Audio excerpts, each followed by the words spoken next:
இன்றைக்கி உங்களுக்கு சிக்கன் வந்து அரைத்து விட்ட குழம்பு வந்து இன்றைக்கி செஞ்சு காமிக்க போகிறாங்க. அதுக்கு என்ன வேணும்னு சொல்லிட்டு இப்போ சொல்லுவாங்க பாருங்கள். ஃபஸ்ட்டு சிக்கன் 1/2 கிலோங்க. அப்புறம் 1.5 ஸ்பூன் தனியா, 1 ஸ்பூன் சோம்பு, 1 ஸ்பூன் சீரகம், ஒரு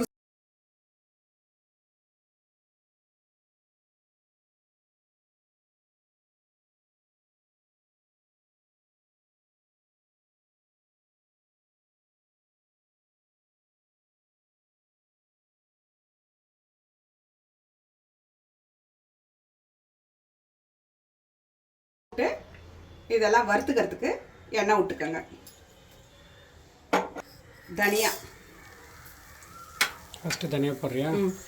அப்புறம் மிளகு போட்டுக்கோங்க, சோம்பு போட்டுக்கோங்க,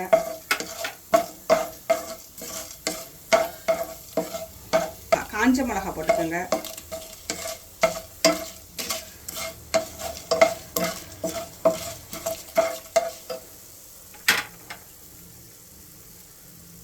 அதோட 2 கருவேப்பிலை போட்டுக்கோங்க,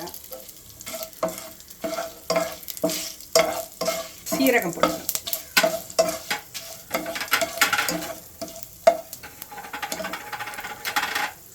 ஒரு குட்டி பட்டை, 2 கிராம்பு, 1 ஏலக்காய்.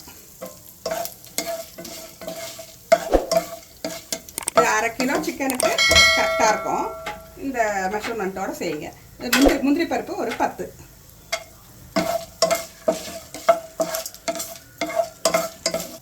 ரெண்டு பெரிய தக்காளி இது பண்ணி வச்சிருக்கேன், அரிஞ்சு வச்சிருக்கேன், அதையும் போட்டுக்கணும். அதங்கன உடனே ஆற விட்டு அரைச்சிக்கணுங்க. சரி, இந்த இது நல்லா இந்த விழுதை நல்லா அரைச்சிக்கணும். சரி, கொஞ்சம் எண்ணெய் விட்டு கொஞ்சம் தேங்காய் வறுத்துக்கலாங்க. தேங்காய் கசகசா வறுத்துக்கலாம்.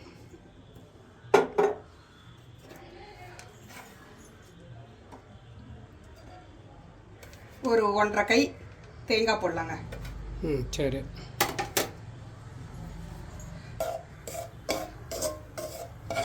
ஒரு 1/2 ஸ்பூன் கசகசா போட்டுக்கலாம். நான் அது குட்டி ஸ்பூனுன்றதுனால சும்மா 2 போட்டேன். ஒரு 1/2 ஸ்பூன் கசகசா போட்டுக்கலாம் வச்சுங்களேன். 1/2 ஸ்பூன் 1 ஸ்பூன் போட்டுக்கலாம். கசகசா போட்டுக்கோங்க. வறுத்துட்டோம். இது ஆறி தண்ணி ஊற்றி அரைச்சி நைஸாக அரைச்சி வச்சுக்கோங்க. நைஸாக அரைச்சி வச்சுக்கணும் இந்த பேஸ்ட்டு. வானலி வச்சுட்டு இது பாருங்க, ஒரே ஒரு இந்த இலை பேலீஃப் பிரிஞ்சி இலையும் கொஞ்சோண்டு சோம்பு, சீரகம், கொஞ்சம் மிளகு இது போட்டு தாளிச்சிக்கோங்க. 2 காஞ்ச மிளகாய் போட்டுக்கோங்க. இப்போ இந்த வெங்காயத்தை போட்டுக்கலாங்க. மிளகு அடிக்குது. இந்த வெங்காயத்தை ஒரு 2 வெங்காயம், நல்லா பெரிய வெங்காயம் 2 வெங்காயம் நறுக்கி வச்சுருக்கேங்க. அதை பொடியாக நறுக்கி வச்சுருக்கேன். அதை வந்து சேர்த்து வதக்க வேண்டியது. தக்காளி வந்து அதோடு சேர்த்து அரைச்சிருக்கோம். அந்த கிரேவியோட ஃபஸ்ட்டு நான் அரைச்சி காமிச்சேன்லங்க, அதோடு போட்டிருக்கேன். இப்போ வெங்காயம் தான் போடணும். ஃபஸ்ட்டு கருவேப்பிலை கொஞ்சம் போட்டுக்கோங்க. கொஞ்சம் உப்பு போட்டுக்கோங்க. வெங்காயத்து கூட வதக்கி உப்பு போட்டுக்கோங்க. 1 ஸ்பூன் இஞ்சி பூண்டு பேஸ்ட்டு போட்டுக்கோங்க. வெங்காயம் நல்லா வதங்கிடுச்சுல, இப்போ என்ன பண்ணோங்க, அந்த தக்காளி இது எல்லாம் அரைச்சி வச்சிருக்கேன் இல்லையா, அந்த விழுதை ஃபுல்லாக போட்டு நீங்கள் வதக்கிக்கங்க நல்லா. திருப்பி இதில் ஒரு 1/2 ஸ்பூன் மஞ்சள் பொடி போட்டுக்கோங்க. போட்டு நல்லா வதக்கி விடுங்க. நல்லா வதங்கிடுச்சு இல்லைங்க. இப்போ வந்து அந்த மிக்சிக்கு அலம்பின தண்ணியில் இருக்குல்ல, அதை கழுவின தண்ணி அதை இதில் ஊற்றிடுங்க. ஊற்றிட்டு அது கொஞ்சம் கொதிக்கிட்டோம், மூடி வச்சுருங்க. இப்போ கொஞ்சம் தேவையான அளவு உப்பு போட்டுக்கோங்க. முதல்ல போட்டிருக்கோம் கொஞ்சம், இப்போ பார்த்துக்கிட்டு இப்போ கொஞ்சம் போட்டுக்கோங்க. இதெல்லாம் நல்லா கலந்து விட்டு மூடி வச்சு கொஞ்ச நேரம் விடணும். கொஞ்சம் நேரம் விடணுங்க. சரி, பார்த்தீங்களா நல்லா இதுவாகிடுச்சா? இப்போ வந்து 1 கப் தயிர் ஊற்றிக்கங்க. ஒரு குட்டி கிணத்துல ஒரு இது அளவுக்கு தயிர் போட்டுட்டு நம்ம சிக்கன் 1/2 கிலோ இது பண்ணி வச்சுருக்கோம் இல்லையா? ஆமாம், கழுவி நல்லா வச்சுருக்கோம் இல்லையா? அதையும் இதில் போட்டுக்கலாம்.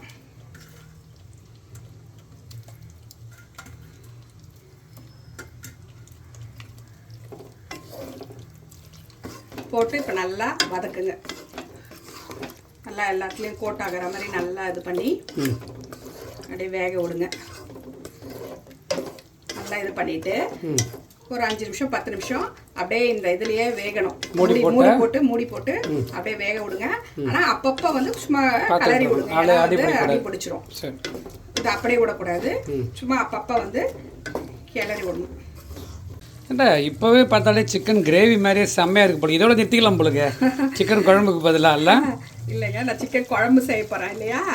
அதுக்கு இன்னும் கொஞ்சம் இப்போ முக்கால்வாசி சிக்கன் நல்லா வெந்துருச்சுங்க. வெந்தும் போது கொஞ்சம் ஒரு டம்ளர் தண்ணி ஊற்றி இது இன்னும் கொஞ்சம் வேகட்டும். முக்கால்வாசி வெந்துருச்சு இல்லையா? கடைசியாக நம்ம தேங்காவை அதை அரைச்சி விடணும். அரைச்சி ஊற்றுவோம். ரெடியாக இப்போ கொஞ்சம் தண்ணி விட்டு இன்னும் கொஞ்சம் கொதிக்க ஒரு 5 நிமிஷம் மூடிதான் 5 நிமிஷம் கொதிக்கணும். சரி. இப்போ கருவேப்பிலை கொத்தமல்லி போட்டு இறக்கிட வேண்டியதுதாங்க. சுவையான சிக்கன் குழம்பு ரெடி. அரைத்து விட்ட சிக்கன் குழம்பா? அரைச்சி விட்ட சிக்கன் குழம்பு ரெடி. சூப்பராக இருக்குது. இது இட்லிக்கு, தோசைக்கு, சப்பாத்திக்கு எதில் வேணால் சாப்பிடலாம். சாதத்துக்கு எல்லாத்துக்குமே இது சாப்பிடலாம். சரி, இது செஞ்சு பாருங்கள், சூப்பராக இருக்கும். பாருங்கள், சுவையான அரைச்சி விட்ட சிக்கன் குழம்பு ரெடி. சுட சுட இருக்குது பாருங்கள், ரெடியாக இருக்குது. இந்த பக்கத்தில் இட்லியை வச்சுக்கிட்டு இந்த பாருங்கள், இட்லி அடி வச்சுக்கிட்டு சூப்பராக இருக்கும். சாப்பிட்டு பாருங்கள், இதை செஞ்சு பாருங்கள், ரொம்ப அருமையாக இருக்கும். இந்த வீடியோ பிடிச்சிங்கன்னா லைக் பண்ணுங்கள், ஷேர் பண்ணுங்கள், சப்ஸ்கிரைப் பண்ணுங்கள்.